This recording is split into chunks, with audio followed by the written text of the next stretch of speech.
Ditanya, kan dia rebut pulau tanya dia. Disingkir. Dia tak cakap Andaman mentang. Ya. Kan tahu. Mahan jaga Pulau Randu becol India.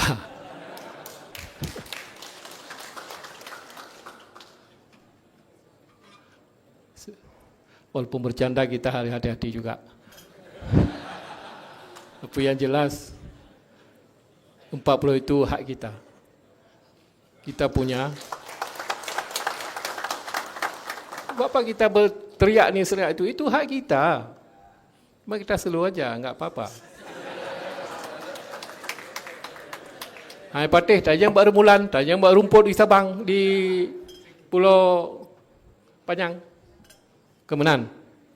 Tapi intinya, kenapa sekarang berebut 4 pulau itu? Tahu tak? Itu kandungan energi, kandungan gas sama besar di Andaman. Itu permasalahannya. Ini orang siap berapa dulu? Berapa kau?